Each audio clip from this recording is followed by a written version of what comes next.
You play things that people haven't found out about yet. Discovery. Not up to me. I don't have this ego where I'm a buck, talk trash, and be like, yo, I don't like this. I don't like this. I'm gonna be like this. All right, I got enough talent. I got enough belief in me. I know what I want to do. Yep, let me go do it.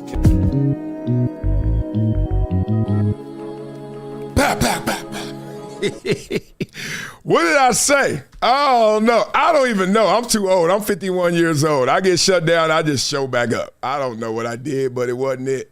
We're back. No matter how many people come back, it's all good. This show is about us going through it and us getting to it. And we're going to show these clips. They ain't going to stop that. These clips going to get out. So let's go right here because LeBron James, just eclipsed another milestone. Congrats to the king on becoming the first player in NBA history to reach 40,000 career points. Look at that. Kareem, Carmelo. Look how much gap. He got 10,000 more points than Kobe, 11,000 more than Michael Jordan. I mean, he playing forever, I hear you, but he's still putting ball in bucket. Kevin Durant, Dirk, Wilt, Harden. Get yours, Harden. And Shaq. Golly. He tried. Who just said that recently? That I think, was it Shaq who said he's trying to make sure he has enough gap that nobody ever can touch what he's done. So I don't know if that's going to happen. Y'all think he's going to put it so far away that no one ever can touch it? I mean, there's always going to be somebody who's trending. You know, there's always going to be like a Cooper Flag. Oh, my God, he's 19 and he has the most points ever for a 19-year-old. So I don't know if you, LeBron, going to actually gap it so much that nobody can come get it. But at the same time, let's see it. All right, beat it up in the comments. Let's go. Ain't nothing going to stop here. If we ever get shut down, always know I will shut us back on. And they shut us down, let's shut us up. Yeah, let's get into it. Kevin Durant. They own you right now, Kevin Durant. A lot of things going on in Kevin Durant's world. A few little scandals right here. First things first, let's talk about the burner account and kind of the fallout and how the media has taken this. I was covering Kevin Durant on a daily basis. It was a wild ride, man. He was, the weird quality that he has. I could describe him, and people might go, "This guy seems like the most insufferable individual to deal with ever." And I would go, "I liked him. I still like him. I don't think he likes me. I also don't think he knows me. I think his view of me is more in relation to what I've said about him that he does not like." And Kevin had that quality with teams where teammates didn't hate him, but it was a drain to deal with him. And that's always been, to me, a fascinating quality of his, that, yeah, he's constantly focused on how he's so criticized and constantly unhappy. And yet there's something about him that you end up liking. Okay, let's stop right there because I don't think this is proper in terms of the priorities you said. You said he's so consumed with the criticism. That's not true. If you really know Kevin Durant, and I do a little bit, anybody who's ever been around Kevin Durant, the first thing that you don't like about Kevin Durant is your commitment to basketball. Let's keep it 1,000. This dude loves ball so much that it makes you question, how much do you love ball? Yo, what did Deion Sanders say about your insecurity? You're going to have to deal with that.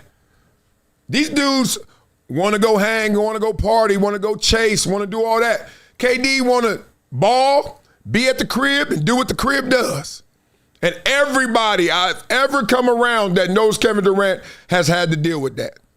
Simple as that. Like, KD going to do KD, and it's ball first. What did he say? Even Kevin Durant said, I ain't worrying about no lotion. I ain't doing my hair. I ain't trying to be all that. I'm not getting no wife. I'm not getting no woman like that. Why? Because I'm here to ball. All that can wait. He really has said that. So don't start with the criticism.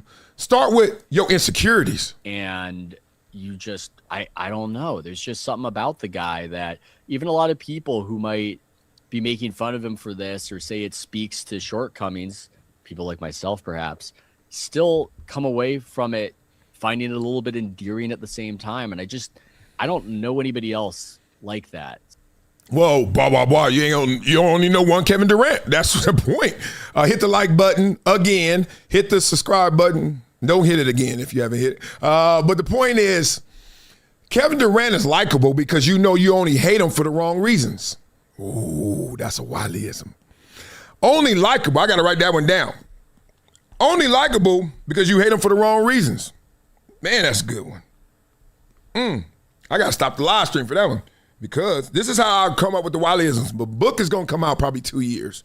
2 years of Wileyisms. It's just going to be one thing like this. Only likable because you hate me for the wrong reasons. Then I'll have a little paragraph or a little summary of what that really means in life lessons. I hate to do this to y'all, but y'all should be hitting the like button anyway. Ooh, this is dope. I should be more technologically savvy than that. All right, here's the real. Y'all hate him for the wrong reason, so he turns into being likable when you shouldn't have been mad at him in the first place. We know the game. But more importantly, Kevin Durant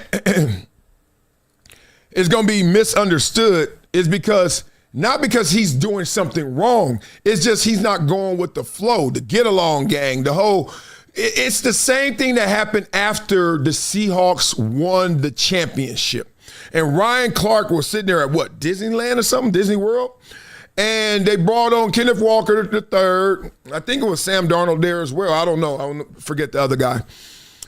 And Ryan Clark was like, so what y'all do last night? Y'all get hydrated? Y'all got lit? Y'all party? What y'all do? And the dude was like, no, we just hung with our family. And the DJ's record skipped. And you could feel everybody was like, and Ryan Clark led it, was like, yo, what?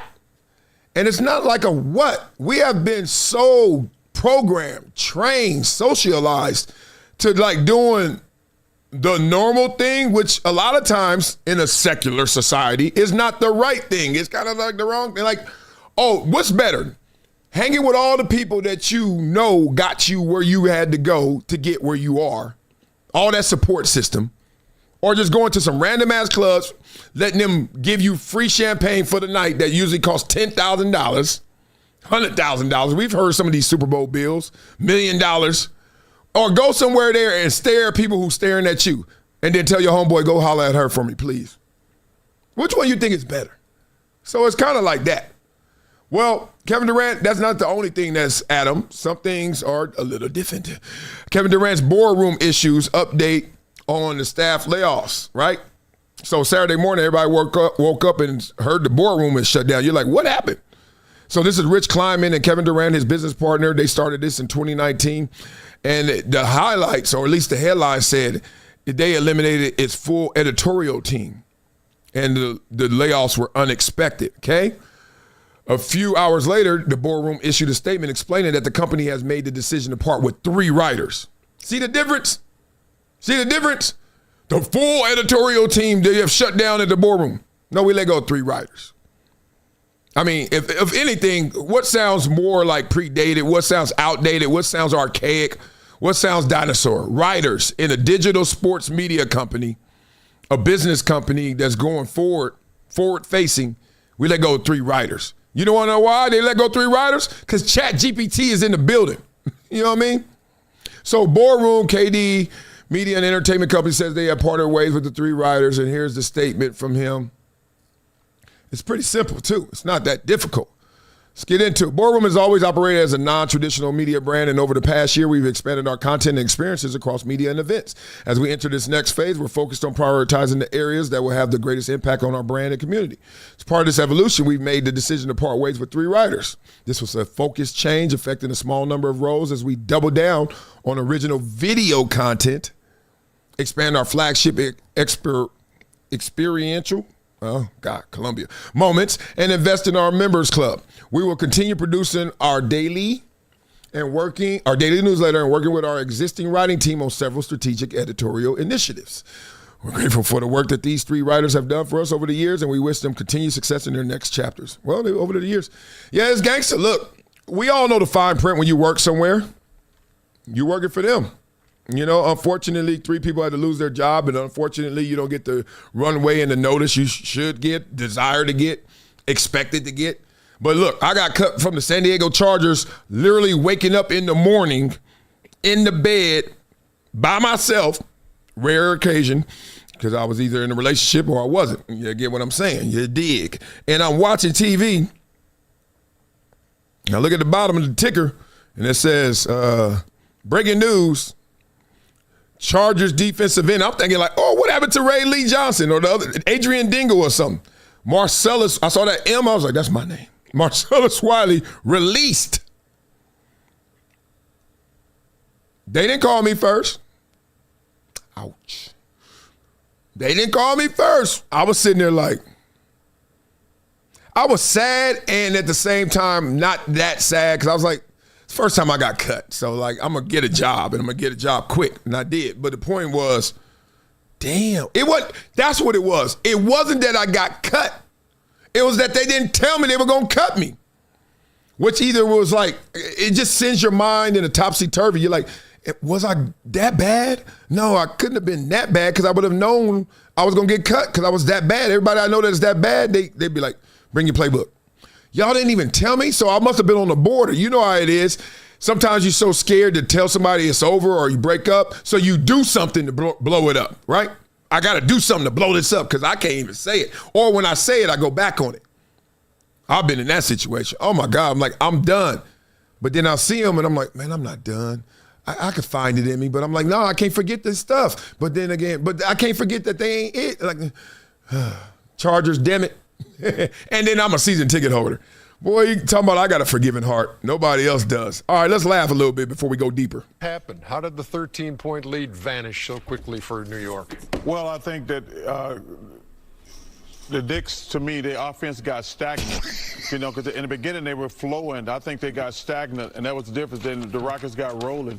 And I think they play different when KD and Sagoon are out the game, in my opinion. They play a lot faster, and that's what happened. The Knicks had 20 points in the paint in the first quarter. Y'all 20 catch of their it? 27, only 8 in the second quarter. I'm not replaying it. Y'all catch it? Shaq did. Shaq like, this dude is tripping. This dude is on one. He didn't even catch it. He was like, what are you doing? What's so funny? What's so funny, right? Oh, my God. Well, let's continue with those guys because one of the narratives, like KD's narrative is he's difficult to be with, difficult to be around, blah, blah, blah. He ashy. He don't do his hair. You know what I'm saying? Whatever they want to. He musty. I don't know what the hell they say. One thing they say about Big Cat, and I know Big Cat just a little bit. I know his team a lot. They say he's soft. Let's talk about that. Appreciate what he does to the game. And if he had to say something to someone like Charles Barkley that'd kind of like shut down his whole theory of what mentality is. Charles Barkley. Where is Gilbert? They done took the show away from the crib, homie. Gilbert, what's up? I hear it sound like you're in the bathroom, but I ain't tripping. But then it sound like you got some radiation or something. Like every time you talk, it gets lit up. It sound like E.T. Elliot. Played the game with this reckless mentality of 90s basketball. I'm going to dunk on you. I'm going to do this. We know if you watch his game, it was played physical. So to Charles, who will be considered a lion, Carl Anthony style will be kitty cat to Charles Barkley. Facts. Now, Carl stance will be, well, no offense, OG, but all that rugged shit you did, all that, you averaged 22 and 11. With my finesse style, I'm averaging 22 and 11. We both put up the same damn numbers at the end of the day. Blah, blah, blah. Just want to highlight, anytime I see any contradictions, I see anybody want to actually act like they're higher, bigger, better, badder. And they may be, but not for the reasons that they're stating, right? The end justifies the means. What happened to that statement? Is it dead now? It's dead sometimes because you be like, dog, you did all that crazy stuff to get there? That's when it's dead, but it's not dead when, hey, high, I play high, I dribble, ooh, and I do like, and we got the same. Look, this ain't the point at anybody. It's just like, isn't it crazy how style points kick in, but they really don't add up?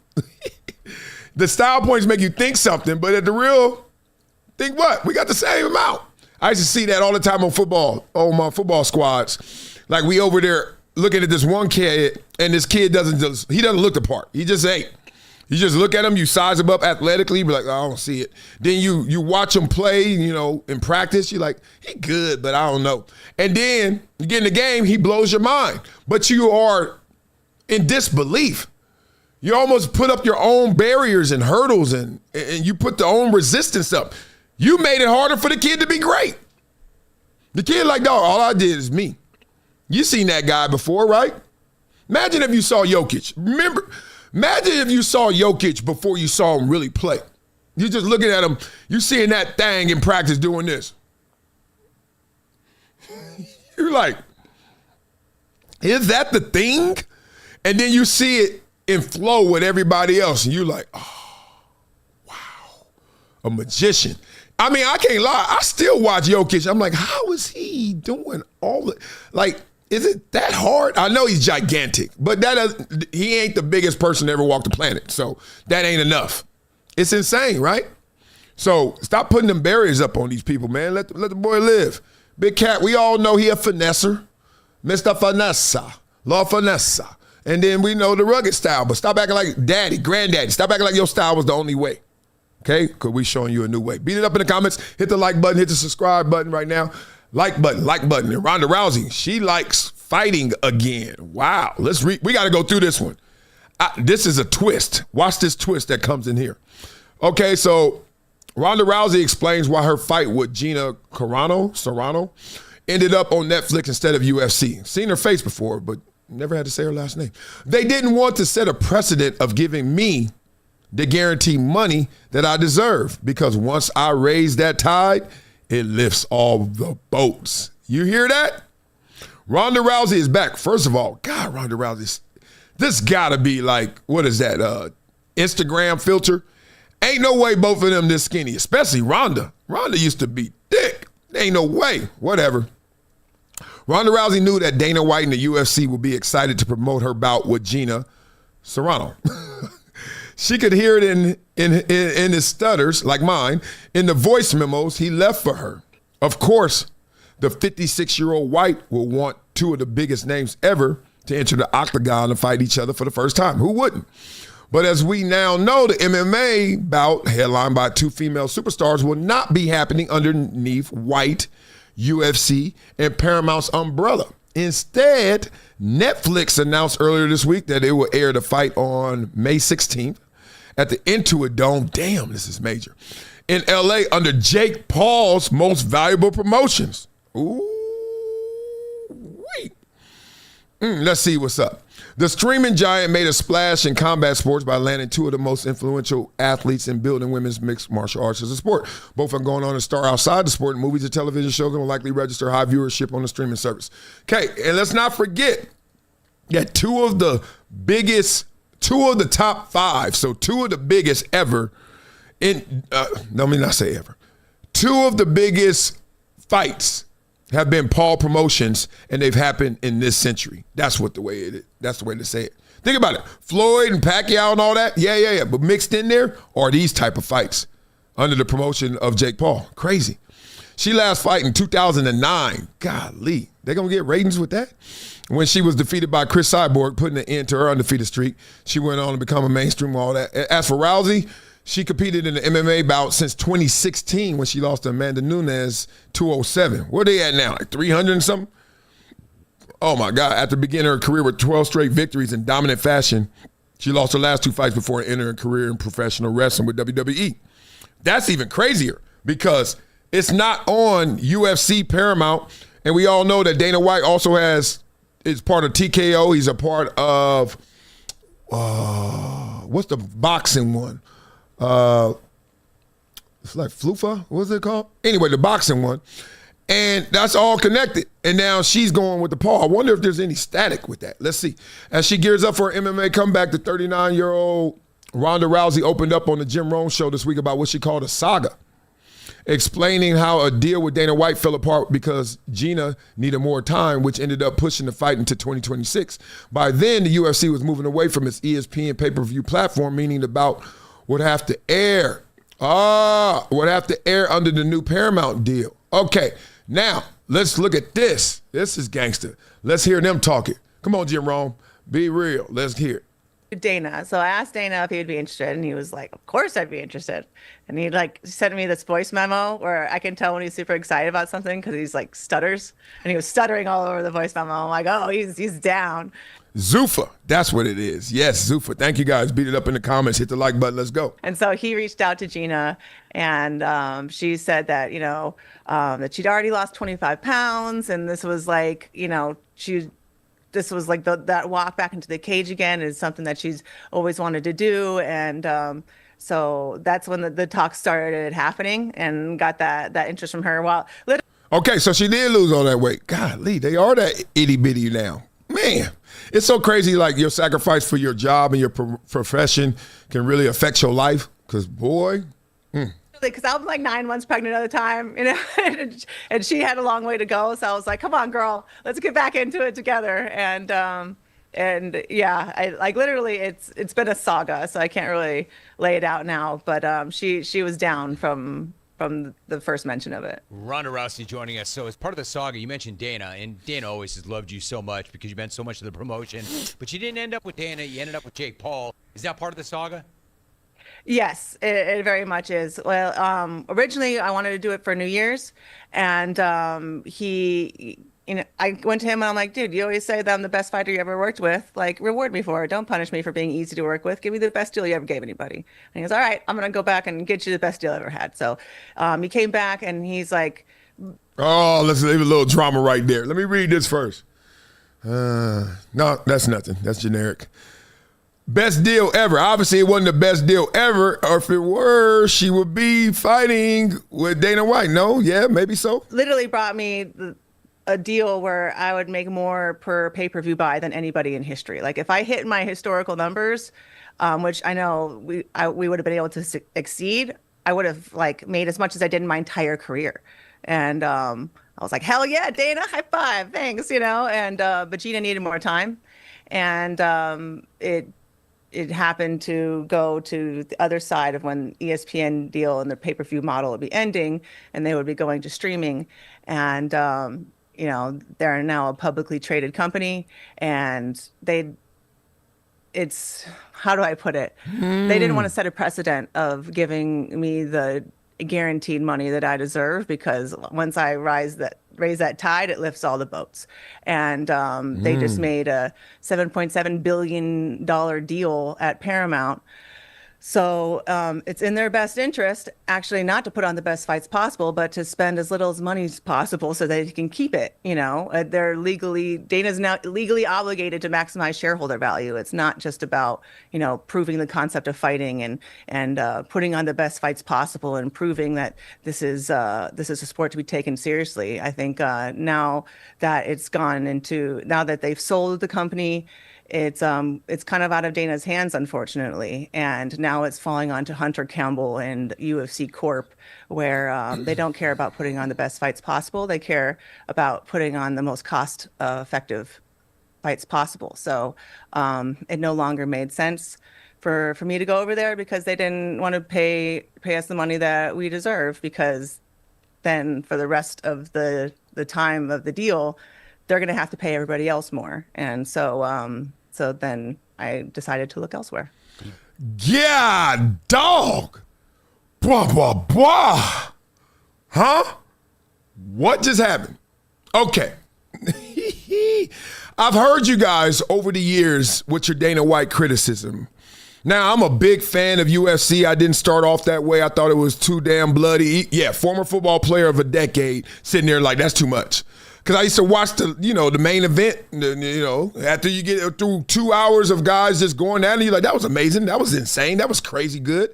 Then I used to watch right before the main event, before the guy comes out with the rapper, before the guy comes out, you high-fiving everybody in the crowd. I used to look at the octagon, and it used to look like a slaughterhouse. I used to like, is that an eyeball on the stand? I was like, why they don't just wipe it clean? I just sit there and get caught. But the real of it is, it's gone past all of that, right? So the criticism used to be in those moments, hey, they are putting the best fights together ever. However, they're not getting properly compensated.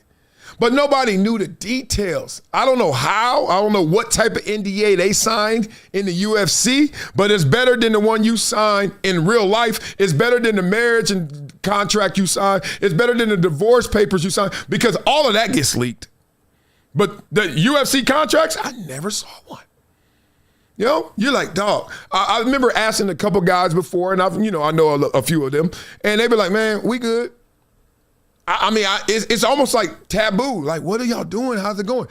And that's always been a rumbling. But now, after the pay-per-view model with ESPN, because people had their issues with that too. Like, you're still putting the onus on them to actually sell the fight, get the fight out there and everything else, but you could get compensated better. But now that deal's over, and I don't know why I haven't heard it as a national conversation as loud, but she just nailed it. Now they're in a place, this is a sweet spot for Dana White. As much as Dana White's heart may be in putting number 1 versus number 2 every single time they fight, here's the real. As they say in rap, this is going pop, right? This is going pop. Like, no, we ain't tripping no more. Like, we're going to conserve our energy. We're going to make sure we take care of the price, the value of this entity, our brand, and then y'all go out there and see some good, entertaining fights. It may not be the one you want to see, Floyd and Pacquiao peak for peak, as we all got teased with that for, a decade plus? We're not going to see that anymore, or we will see less of that. Let me stop. Because number 1 can fight number 2 if it makes dollars and it makes sense. But right now, first, it got to make dollars. DJ Quick. Then it got to make sense. Wow. Now she got me wanting to watch more UFC just to see what trajectory are they on. Are they really on the Costco model? Are they really like, it's just value, baby? Or are they really still trying to go, nah. We trying to get these guys. It can't. I really don't see how it can. We're trying to get the best matchups and the best compensation. I don't see it. Beat up in the comments. Let me know what you guys are thinking. Wow. That is next level. Hit the like button, and then we're going to continue, man. The show just getting started. Part 2 of the show. Let's get it in. Because all this fighting talk got people wanting to fight. It's a lot of money out there. If you could get a beef going, you can make a lot of money right now doing this. Literally, if I were to lean into right now, Ryan Clark, Stephen A. Smith, D.L. Hughley, those are the 3 people that everybody thinks that I don't like, which I don't have a problem with them, but I do understand where it comes from because of their criticism to me or my criticism to them. If we were to say, let's fight, first of all, I'm going undefeated. Second of all, nobody in my weight class, so I know I'm winning, but I will make money.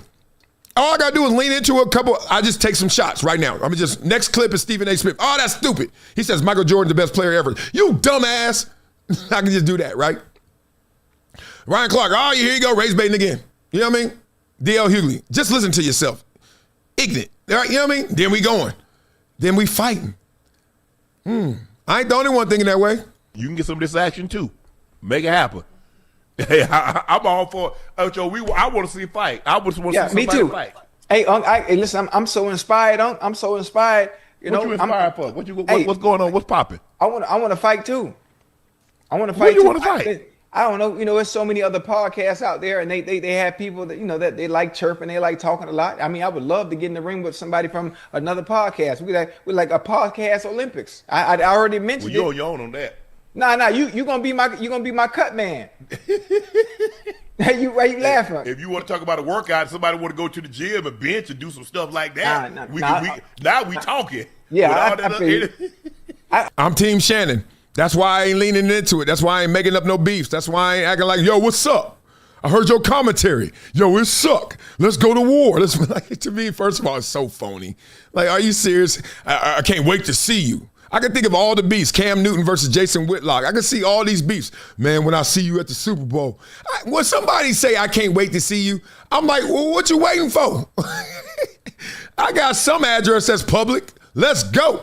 You know what I mean? So I just can't make it contrived, but at the same time, I see the benefits. I want to get in the ring, huh? I don't know who I could. Well, you need to call, who you want to fight. You want to fight somebody from it don't matter. Show? You want somebody from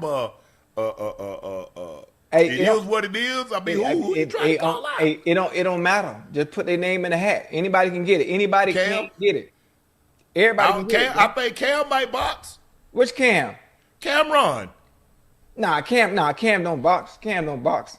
All right, what about Don't fight a rapper. Well, Blueface is a rapper. That's interesting, but he can fight. I can tell.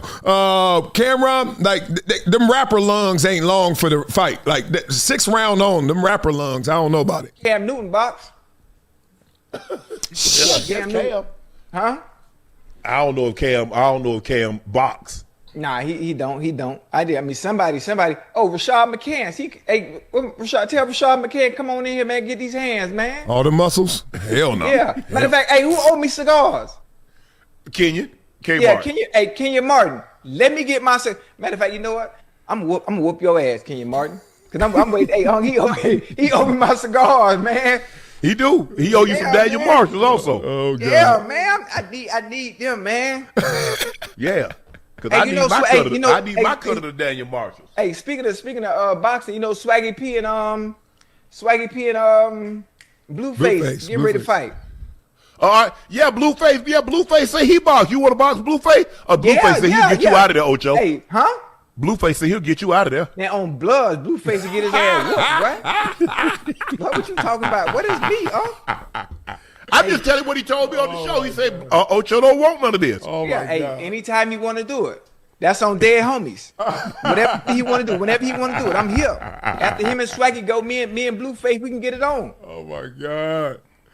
He is ignorant. Daniel Perkins back the words up with a fist. Ocho Perkins said the WBA light heavyweight title holder Che Canelli. Oh, is that how you say her name? Canelli? Yeah, I don't know how to say Serrano either. So blah, blah, blah. Carano. Hey, Ocho a fool. I got to watch Nightcap more. That is hilarious. He said, oh, blood. What are you going to do? Oh, my God. First of all, look, everybody got a price. Remember we went through this with Channing Crowder and then Bud Crawford went up there. Hey, man, I just could tell your character if you're going to sell out and you're just going to sell yourself for the money, the $100 million. And then we saw him on another podcast saying, shoot, I'll fight for $100 million, telling Andre Ward that, Bud Crawford was. And then Channing said, everybody better apologize to me when Bud Crawford comes out of retirement like Floyd Mayweather just did last week and fights for $100 million. I was team Channing on that from hello. But the point is, everybody got a price. My price is a lot of money. If I hear some mid-high 7 figures, if I hear 8 figures, I'm fighting. I don't give a damn who it is. I'm $10 million to go in there and hit somebody, get hit, and then run out of breath and then fall down, because that's what's going to happen. I know damn well no matter how much I train, my reserve tank is empty. Now, my main tank going to be good. That first 2-3 rounds, is that even a punch? My point is, I'm going to get hit. But when I hit you, you're going to be like, God dang, that dope. Marcellus, he used to bench 500, $495. He used to bench 700, $695. Let's go. Okay, real spit.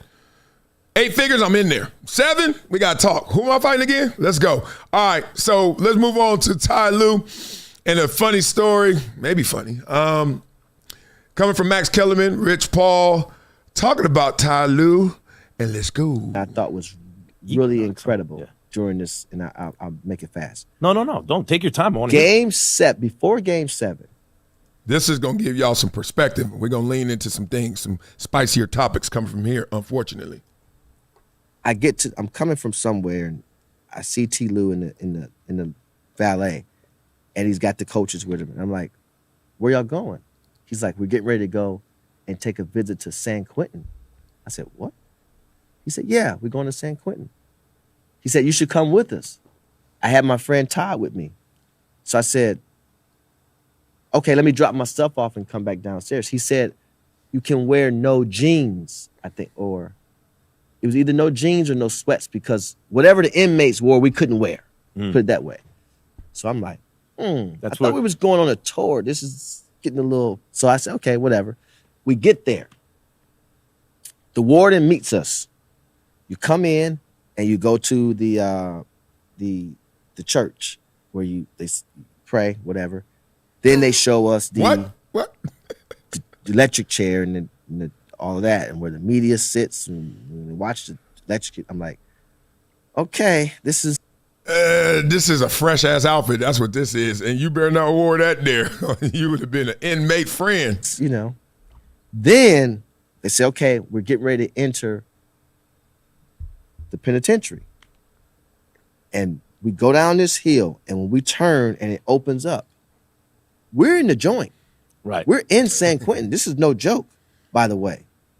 And we're walking with the warden, which, as you know, he's probably public enemy number one in this place. Mm-hmm. We go on death row. Damn. And then we're coming through the chow hall, which is the most dangerous place in the penitentiary. Sure. But it was actually pretty cool because T. Lue, by him playing for the Lakers at one point, a lot of people knew him. And we had this experience, and I didn't understand it. And I'm like, we're on our way back. I'm like, T. Lue, why'd you want to do this? And he was like, because I want to talk to the team about pressure. And I want to really explain to them that Game 7, this ain't no pressure. This is pressure. And he was right. That's a great story. Yeah, and I was like, whoa. And my friend Todd, the man know we going to a penitentiary, he has a Rolex on. I'm like, Todd, what are you doing? What are you doing? You gonna get us? By the way, put that in your you know, pocket. as you said, you remember. I mean, sure. I mean, I don't know if blah blah blah. The Rolex is really a problem. They gonna steal it and what?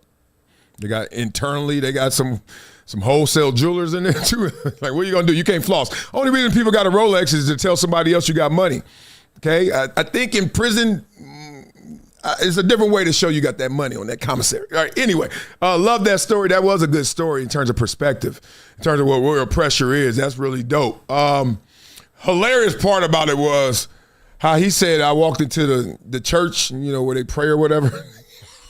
Wow, we are in a different world. Oh, so good. But perspective. Why I want to bring up perspective right now, because we got to have perspective. Rest in peace, Rondale Moore. NFL put this out, deeply saddened by the tragic passing of Rondale Moore. My thoughts are with Rondale's family, friends, and teammates during this difficult time. As you guys know, I've lost many of teammates over the years. I think most famously, Junior Seau lost his life. And we're going to talk through this because I think it was similar fate in terms of how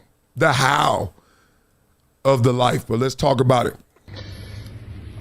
If you haven't seen 25-year-old Rondale Moore, he died by a self-inflicted gunshot wound. A 4 or 5 year NFL veteran missed this past season due to an injury. And I can't help but wonder how he felt, how isolated he felt, how alone he may have felt. So I'm going to speak to two people today. Number one, if you can identify with Rondale Moore, if you can identify with the isolation, if you might be able to identify with the potential lack of purpose in life, if you might be able to identify with a question of belonging, just know you're worthy, you're loved, you're cherished, you're cheered for, you're valuable. Know you have a purpose. Please know that. And to the second group of people, if there might be someone like Rondale Moore in your life, someone who may seem a little distant, a little withdrawn, reach out today. Reach out in this moment. Send the text. If you think about the person, send the text. Just tell them you love them. Tell them you love them. Tell them you're thinking of them. Hey, tell them, hey, you're checking in. Bother people. Bother people. Pull up on them. Hey, just making sure you're good, making sure you're straight. Even if they say, no, I'm good. Pull up on them. Hey, I'm busy with work. All right, I'll meet you at your office. Let's go walk to lunch. Pull up on them. Bother people. Bother people. Bother people. Bother people. Life is short, man. If we've learned nothing over the last several weeks, seeing so many celebrity figures in different realms pass away, know life is short. Tell the people you love them today. Don't wait. Don't wait. Praying for Rondale Moore, his family, his loved ones. and all those who knew him intimately and personally. Boy, man. Took his own life, right?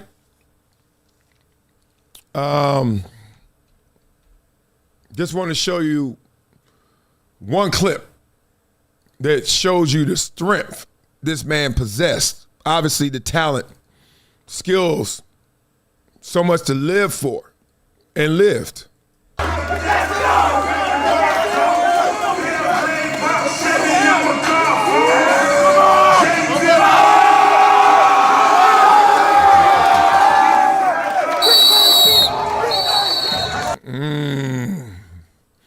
180-pound man squatting 600 pounds. But as we all know, nothing profound here. Physical strength is different than mental strength. But I wanted to show you guys that physical strength on exhibit because we have to start looking at mental health in similar ways.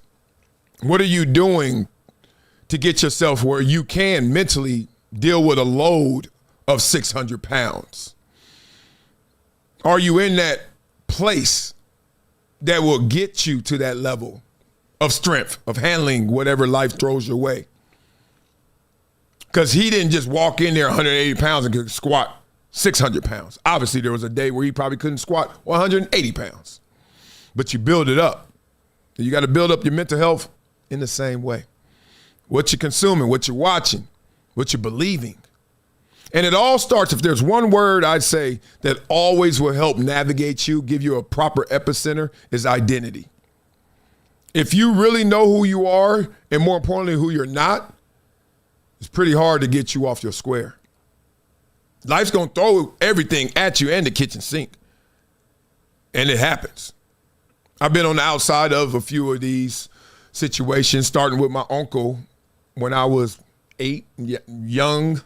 But I do remember him going around the corner. Life circumstances not so good in the streets. Started to lose value of himself, started to lose his identity because he thought he was the streets. It happens many ways. Like you can wrap your mind around your identity being, I'm a football player. If you think that, you're thinking wrong. Because if you do that, what happens when football goes away? What happens when football's not showing the love you desire?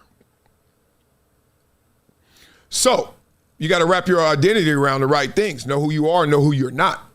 No one's a football player. Coaches used to look at me kind of crazy when I used to say this. It's like, you know, I used to hear them in loose conversations, someone saying, oh, this is one of our football players. And I wouldn't check them in front of them. I'd be like, dog, I'm not a football player. I play football. You know the difference? It wasn't even to confront him. I was like, you keep calling me a football player, but I'm going to tell you what I think. I'm a person that plays football. Because I knew football was going to come to an end. I knew I wasn't going to wrap all of my being, all of who I am, all things around a ball that doesn't even bounce properly. Unfortunately, oh boy, how many people do I know that did? So my uncle, thinking he the streets, you're not the streets. You know? You don't even got to be a victim of your circumstance, right? You could be a victor in your circumstance, right? You don't have to be a product of your environment. You could produce from your environment. Come on, Unc. But instead, his value was tied to his identity of thinking he was the streets. Went around the corner from his mother's house. Heard the shot. That was her baby gone. That was my uncle gone. So, obviously, you fast forward to Junior Seau, and unfortunately, the late great. His wasn't so much football. It was some football in there, absolutely. His was more, if I had to sum it up, and I'm being respectful, Junior was a savior, right? He really thought he was a savior. That dude never said no. Never. I mean, buddy, I got you. Like, and you're like, I got you. No, I got you. I mean, his heart was so big, and you hear this time and time again about him. No one had a bigger heart. And I always say, he's the best teammate I've ever been around. And certainly, I've never seen somebody who was that good act that well, act that good, like be that good of a person. Never. Anybody you say, no one was as good as a person and as good as a player. This dude was 10-10. But when you're a savior, here's the thing. There are going to be times where you're going to need that helping hand. And how you going to deal with it? Obviously, we know that was a struggle. When you can't do for everybody, when you can't say yes all the time. Big family, you know what I mean? You from Southern California, you go to college in Southern California, you play pro in Southern California, your family's gigantic and they all loving on you, but everybody wants, everyone needs, everyone's there. And even if they don't, you just there because that's who you are. You're a savior. My sister's like that. She always want to help you out first. It's real spit. You know? But know who you are beyond all of those calls of duty, calls of service, calls of being a professional football player. Your knees are messed up. You get hurt again. It's okay. You can't play again. It's okay. Like, what are we defining as our paradigm? What are we defining as our value system? I always look at it like this. If I couldn't play football anymore, I'm like, okay. I know it will hurt. It'll be a dagger that's twisting every single day, every single way. I understand that. But I will also have the perspective, and we need to start talking through this because in moments like this, we get a little shy. We get a little so respectful to the situation, we don't really talk through the situation. So somebody else may suffer in the same situation because we didn't really talk through it. We just addressed there was another symptom of this illness, and the illness is the identity crisis. Cats get lost. Your knees are gone. They gone. You can't play no more, you can't. Here we go. Let's go forward. You can hop on the coaching staff, probably yesterday. Drop down a level. It doesn't matter. Start somewhere. Or you can leverage all your experiences. You're a phenomenon. You're still a legend at Purdue. Play it right. Play it forward. And I always look at it. My perspective, Hillary, is simple as this. If I can't play football, all the cats that I know that play football have made more money not playing football than playing football. I go to Tom Brady. How much did he make? And his money is not only thing, but it's just like if we're doing this for the love of it and what it gives us back in love, there are greater ways to do it than football. Way better, way greater, way grander. I go to Larry Fitzgerald and his stake in the Phoenix Suns and his investments and way more than he did playing for the Cardinals. I go to when I got recruited to go to Columbia. Coach said, we only got 3 players in the Ivy League in the NFL. We only got 3 players from the Ivy League in the NFL. But we got 6 owners. That number might have went up. Both numbers went up for sure. Perspective, y'all. No matter what's coming your way, if you just stay in the race, the tortoise in the hare commercial, if you just keep walking, not losing your way, losing your identity, getting distracted, getting caught off, start thinking stuff that is valuable is not, and vice versa. What's not valuable, you think it is valuable. We can lift ourselves up out of these moments like he did under that squat bar, mentally. Just wanted to say that, get that off my chest, man, because I noticed one thing in media as well. We don't even cover these stories the same. They won't give you the details that they know. They won't do all that. And I think that is not helping people heal and people treat themselves in these moments. I understand the insensitivity it may sound like. It may be on display, insensitivity. So that's why I ain't yelling like, come on, media, talk. But at the same time, man, people are dealing with this and they need to know what this is. Simple as that. Beat up in the comments, hit the like button. Let's talk through this. I see you guys in the comment section. We're going to get to a little lighter topic in football. Obviously lighter than this. It's real. I see you guys, Murphy Robert, Fry Bryce, Jay Grizz. Even What G says the pain ain't cheap. Nah, everything got a cost, boss. Everything got a cost. You're going to pay the price. I tell my kids this now. Everything that they do, I'm big on responsibility, accountability. And I'm just like, look, you're going to pay for it. You want to pay now, pay later. It's cheaper now. And then every now and then something happens and when they realize, oh, wow. My goal and legacy for my family, before I start crying, is simple. I wanted to be that inner voice. I wanted to be a loud inner voice of like, my daddy said this, my daddy said that. And you know, it's so fulfilling when you hear your kids say, Daddy, you told me, and then they finish it with something that worked out for them. Oh. Bigger than any paycheck you ever got. Come on. Oh, Daddy, you told me, and Let's go. Well, somebody about to tell y'all about Soldier Field right now, and it's gangster. This has a lot of people in Chicago up in arms. For me, I'm actually not that mad about it. I know I don't still live in Chicago, but I understand how awful it sounds to move a team that literally says for the pride of Illinois out of Illinois. But Soldier Field is notoriously one of the worst stadiums to get in and out of as a fan. Okay, you're not alone. I don't want to start naming stadiums that are that bad to get in and out of. Rose Bowl, in and out of. SoFi a little bit, but not terrible. They don't just up and build another one. They work through it. And we're not even talking about how bad some stadiums is. At least Soldier Field got renovated and it looks better, much better than it has in years past. There's some bad stadiums out there. Obviously, you know what Oakland was looking like. Got them boys going to Vegas real quick. Let's keep going. It is horrible. There's nothing around it. And if you have to move 20 minutes up the road, albeit across state lines, to make the fan experience better, I'm fine with it. Okay, I'm not going to go anymore because I think I did an ESPN one last time and that shut me down. I don't know what shut me down last time. Beat it up in the comments. Let me know. But I'm on edge right now, so she probably going to say the same thing again. And if she doesn't, well, respect. It's a Soldier Field conversation. Oh, man, we're getting close to the deadline. I want to show you guys what's going on in the world at large because there's a lot of topics left here. And I can't blame it all on the shutdown. But I can't. Look, this is interesting. This is interesting. We got to do the cartel thing. Just want to tell you guys this because I just want to talk to you about this because this is always on my chest. It's one of the biggest conversations I have in my life. Not about the cartel, but about vacationing. Watch this. It's crazy.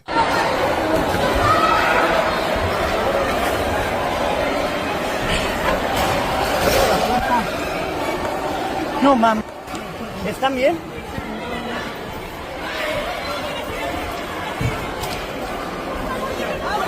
Now, obviously, blah, blah, blah. Unless you've been living under a rock, you know what's going on. Oh, they owe me. No, you know what's going on. Puerto Vallarta is under siege, as they say, right? The kingpin El Mencho is dead, and his soldiers have turned Jalisco into a cage. If you're in the Puerto Vallarta resort right now, the main road is choked with the skeletons of burning buses. That's your exit, and it's on fire. Airlines are already pulling the plug, leaving thousands stranded in the terminal while the cartel hunts on the streets. This is the brutal math of the Mexican vacation. You save for years to get in, but you'll pay anything to get out. The tourist bubble didn't just pop, it was incinerated. Shelter in place. There is no 5-star protection against a power vacuum. Bois, bois, bois. I got into many arguments over the years because, and I tell you, people think I don't like to travel. It's because, one, my life calendar is a little different than the average bear, right? I got a lot of opportunities and resources in my 20s, so I took advantage of it. I got out there. One, I'm younger. My prefrontal cortex is not fully developed. I'm out there. I'm chasing. Things are valuable that aren't, and things that aren't are valuable. Like, I'm wearing chains. I'm doing the most. And I said, go around this world. And then after I went around the world, and I was really going on travel to get culture, food, and see how pretty the girls were. No lies told. Okay, I wanted to go see where they were, how it was, right? I go somewhere, where's the local club? Okay, what music y'all listen to? I have never heard this. This is insane, right? But I'm with like 5, 10 football players, whatever it may be, boys, my homies, and we just getting it in. But we actually used to be outside, you know what I mean? Then I got to this age where I got the kids, the family, and we go travel. And I'm like, okay, we're not doing that version, but let's do a version where we show them the culture. And I was met with a lot of resistance from families and stuff because all they wanted to do for real was go somewhere, land, drive past everything, and go to another resort. Land in this 5-star resort, basically. Flight from here, LAX, we going to land. Oh, let's drive by that. You see that? You see that? You see that? No, we're not going back there, and we going here. And I used to always sit there, me, the sociologist, always talking and thinking. I'm like, we really out here and we ain't out here? Like, I'm at a chain resort. You name them, 4 Seasons, whatever it is, Montreal. I'm like, that's on Sunset. And then when you go to this other country, you go to theirs is bigger, grander, but it's still on Sunset. I'm like, what are we doing? Then I'm in a pool, and next thing I know, this guy walks up to me and he's like, hey, how you doing? Marcellus? That happens. Or, hey, how you doing? Where you from? Los Angeles. Oh, we're from Chicago. Oh, yeah, we're going to L.A., honey, in 2 months. So, yeah, we'll be in L.A. soon. What you guys up to? And we're talking, I'm like, where am I? I got a backyard. I got a drink. I got a pool. I don't have this guy from Chicago telling me he's going to come to L.A. and then, hey, let's go hang, and we out here in Puerto Vallarta. We're the Puerto Vallartans. You know what I mean? So I used to get into these kind of conversations, and when he said power vacuum, it just made me think. How many times I've seen countless families, how many times I've been a part of that count, where I'm just going right past the realities. Oh, it's real. I ain't got nothing else to say about that. Nothing else, but it's real, right? Crazy. All right, tomorrow's show, we got to do the social media men versus women. All the stuff I promised in the other show and this show, we're going to get to it, man. We got a lot to cover, But first, we got to make sure you are good on the go no matter where you go. We got to check in. You know what we checking in on. That Vineia. How's your blood flow going? Let's go. What's good, fam? It's your boy, Marcellus Wiley. And I got to talk to you about something that's been a game changer for me. Y'all know I've been on the comeback trail after my hip surgery. And let me tell you, getting back to 100% ain't easy. I've been looking for anything to give me that edge, to help me bounce back stronger, faster. And that's where Vineia's new blood flow hydration product comes in. Oh, this ain't just another supplement, people. This is about optimizing your body from the inside out. Since I started taking Vineia blood flow hydration, I'm feeling a big difference in my physical therapy sessions and my energy levels. It's helping me get that crucial blood flow where it needs to go, helping my body heal and perform. I'm feeling more vibrant, more ready to tackle whatever comes my way. It's like my body just remembers how to be its best self. And for anyone out there just looking to elevate your daily well-being, this is it. And here's the best part. Vineia is so confident you'll love it, they're offering a 90-day money-back guarantee. That's how you know it's legit.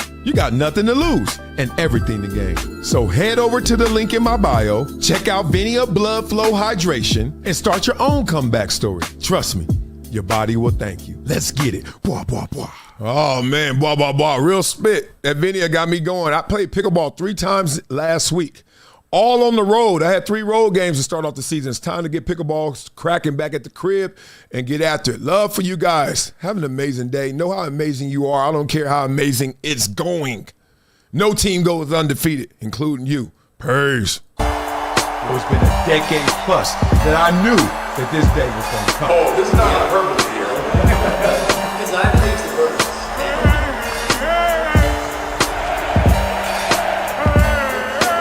Time to hydrate. Hydration's the situation. So hit that like button. Hit